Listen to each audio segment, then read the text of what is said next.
Good evening दोस्तों। आज है 22 जनवरी और 22 जनवरी का हम लोग दैनिक जागरण और अमर उजाला के अंतर्गत देखेंगे करंट अफेयर्स।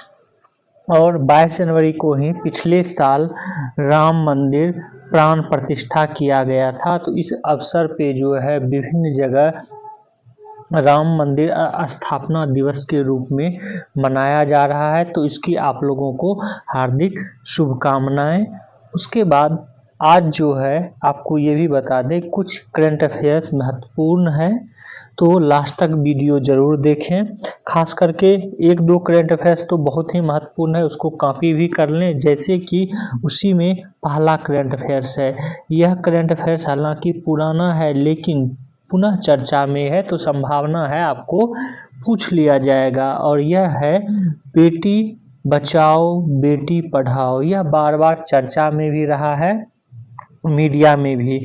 इस बेटी बचाओ बेटी पढ़ाओ का दशक जो है 1 दशक पूरा हो चुका है और इस अवसर पर देशव्यापी समारोह मनाने की बात कही जा रही है, इसलिए यह चर्चा में है। तो यह प्रारंभ कब हुआ था? तो 22 जनवरी 2015 को शुरुआत हुई थी बेटी बचाओ बेटी पढ़ाओ योजना का।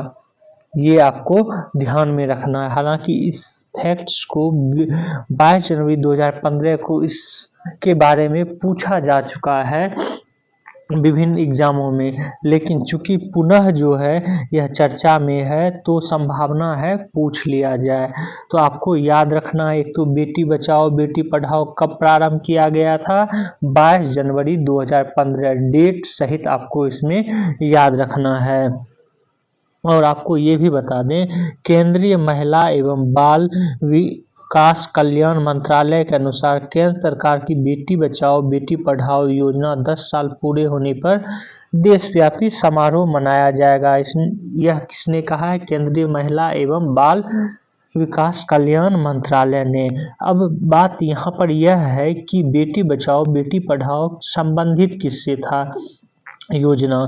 तो बेटी बचाओ बेटी पढ़ाओ योजना जो कि 22 जनवरी 2015 को प्रधानमंत्री नरेंद्र मोदी द्वारा जो है योजना शुरू की गई थी, इसका उद्देश्य था बेटियों, या अभी वर्तमान में भी है, बेटियों को बचाना और उन्हें शिक्षा के अधिकार से जोड़ना। इससे लिंगानुपात में सुधार और जागरूकता बढ़ गई है। शुरुआत में बेटी बचाओ बेटी पढ़ाओ योजना केवल 100 जिलों में लागू किया गया था। यहाँ ये भी बता दें, यह योजना हरियाणा में लागू किया गया था प्रारंभ में, बाद में जो है देशव्यापी इसको लागू किया गया। तो 100 जिले में लागू किया गया था, लेकिन अब यह योजना पूरे देश में फैल चुकी है। इसके तहत मासिक धर्म स्वास्थ्य, खेलों में लड़कियों की भागीदारी बढ़ाने और अन्य सामाजिक पहलुओं पर भी ध्यान दिया जा रहा है। प्रारंभ में इसको तो लागू किया गया था बेटियों के बचाने से और शिक्षा से बेटियों को जोड़ने के लिए, क्योंकि हरियाणा में इसलिए लागू किया गया था कि लिंगानुपात सबसे कम भारत में हरियाणा का ही है। यह प्रश्न भी पूछा जा चुका है बीपीएससी में। तो यह योजना बहुत हद तक जो है सफल रही, क्योंकि हरियाणा में लिंगानुपात भी बढ़ा है। तो ये करंट अफेयर्स महत्वपूर्ण था, इसके बारे में आप लोग मुख्य फैक्ट्स कॉपी जरूर कर लेंगे। अगला करंट अफेयर्स है दुर्लभ हिमालय जड़ी बूटियों के संरक्षण को देश का पहला केंद्र तैयार। तो देश का पहला केंद्र दुर्लभ है जड़ी बूटियों के संरक्षण के लिए यह उत्तराखंड में तैयार किया गया है। यह आपको ध्यान में रखना है। स्टेट उत्तराखंड, उस उत्तराखंड का एक जगह है अष्टवर्ग संरक्षण केंद्र हरसिल, ये भी उस जगह का नाम याद रखना है। और साथ ही मुख्य रूप से आपको स्टेट नाम याद रखना। अगर यूपी और बिहार में पूछेगा तो ज्यादातर इससे संबंधित प्रश्न स्टेट से पूछेगा, लेकिन अगर जो डीप जाता है तो ये याद रखेंगे कि यह उत्तराखंड के उत्तरकाशी जिले के हरसिल में समुद्र तल से 9000 फीट की ऊंचाई पर भारत का पहला अष्टवर्ग संरक्षण केंद्र तैयार हो गया है। यहाँ जड़ी बूटियों की नर्सरी के साथ पाली हाउस, अनुसंधान कक्ष और व्याख्या केंद्र भी जो है बनाया गया है। यहाँ पर ये बता दें कि अष्टवर्ग की 8 जड़ी बूटियों में मेदा, महामेदा, काकोली, क्षीर काकोली, रिद्धि, विरधि, ऋषभक और जीवक शामिल हैं। इनमें काकोली व क्षीर काकोली लुप्तप्राय प्रजाति है और ऋषभक लुप्त होने के कगार पर है। तो इन जड़ी बूटियों को जो है संरक्षण दिया जाएगा और कुछ अनुसंधान केंद्र भी इसमें बनाए गए हैं। ये आपको ध्यान में रखना है कि कौन सा पहला केंद्र जड़ी बूटी का बनाया गया है भारत में। अगला देखते हैं, यह प्रश्न या यह करंट अफेयर्स ज़्यादातर आपको एसएससी में पूछा जाता है नियुक्ति से संबंधित, और आप एसएससी का सिलेबस देखे होंगे तो उसमें अलग से मेंशन है नियुक्ति। अब देखते हैं प्रश्न करंट अफेयर्स। आलोक आराध्य ने बम्बई हाई कोर्ट के चीफ जस्टिस के रूप में शपथ ली है। बस यहाँ इतना ही याद रखना है कि मुंबई या बॉम्बे हाई कोर्ट के मुख्य न्यायाधीश हाल ही में कौन नियुक्त हुए हैं, तो जस्टिस आलोक आराध्य।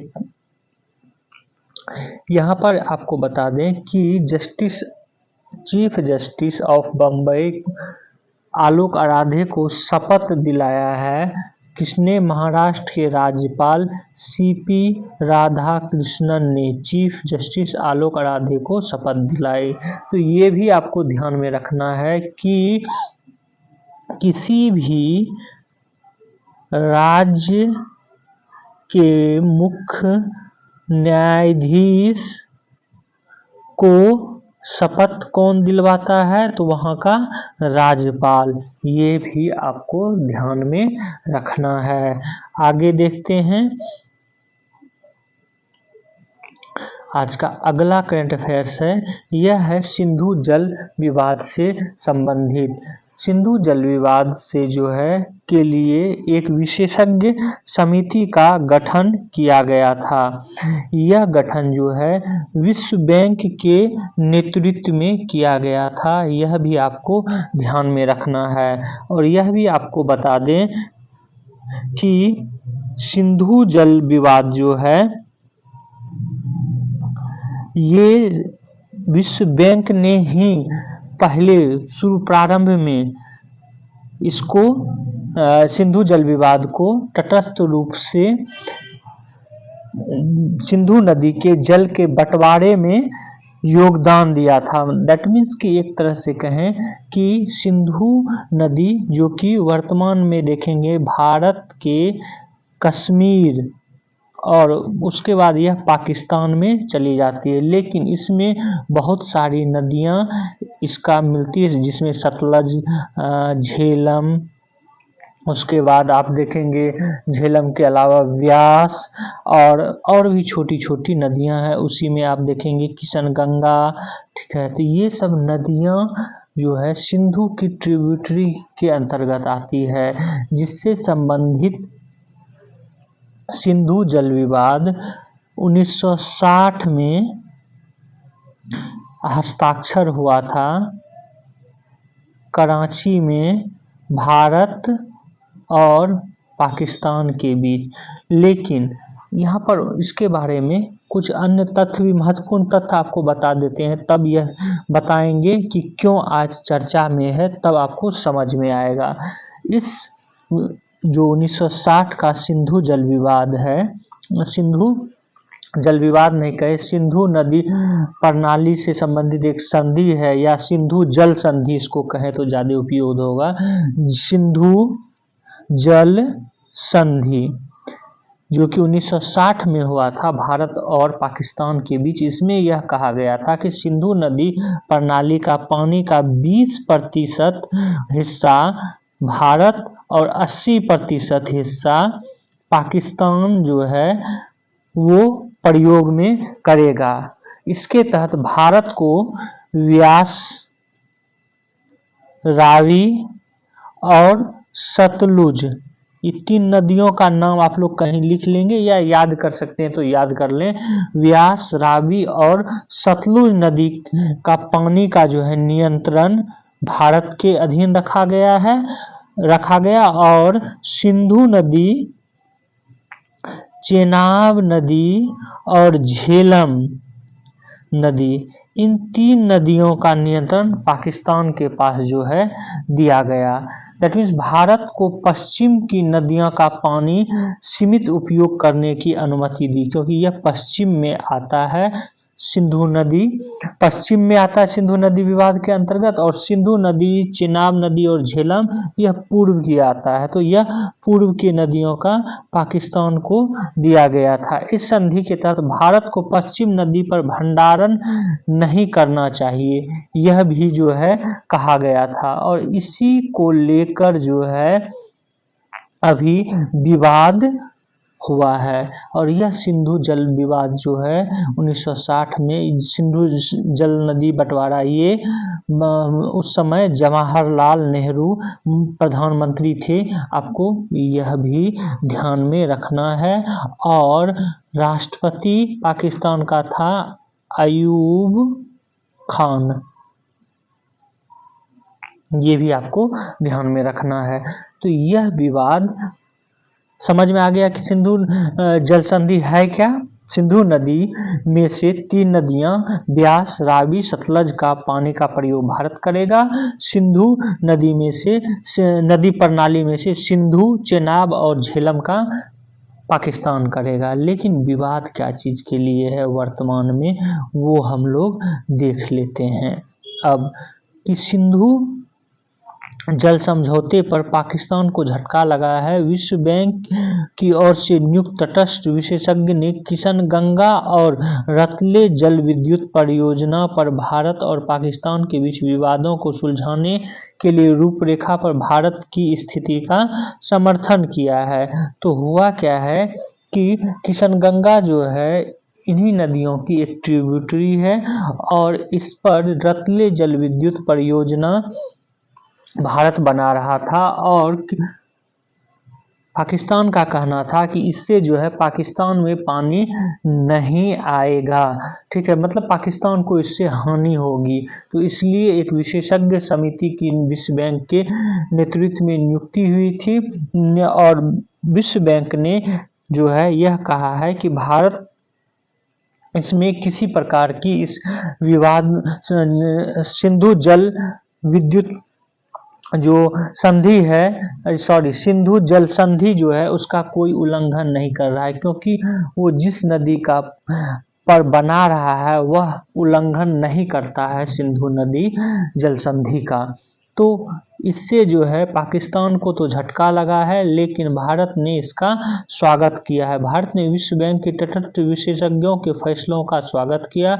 विदेश मंत्रालय ने कहा यह निर्णय भारत के इस रुख को बरकरार रखता है कि दोनों परियोजनाओं के संबंध में तटस्थ विशेषज्ञ को भेजे गए सभी 7 प्रश्न संधि के तहत उसकी क्षमता के अंतर्गत आने वाले मतभेद भारत संधि की पवित्रता और अखंडता को बनाए रखने के लिए प्रतिबद्ध है। इसलिए वह तटस्थ विशेषज्ञ प्रक्रिया में भाग लेना जारी रखेगा ताकि मतभेदों को संधि के प्रावधानों के अनुसार तरीके से हल किया जा सकता है।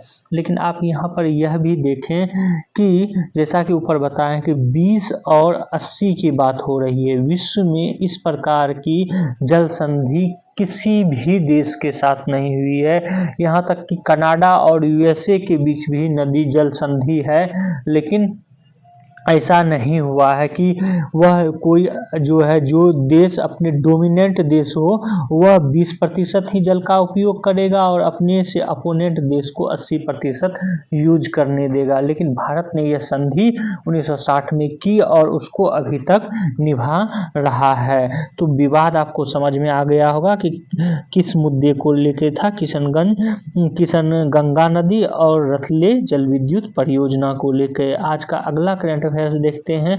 आज का अगला करंट अफेयर्स है स्क्रेम जेट इंजन का सफल परीक्षण करने से संबंधित। और स्क्रेम जेट इंजन अगर सफल हो चुका है तो इससे हाइपरसोनिक मिसाइल बना सकता है कौन? तो डीआरडीओ, रक्षा अनुसंधान एवं विकास संगठन अर्थात डीआरडीओ ने स्क्रेम जेट इंजन का सफल परीक्षण किया है।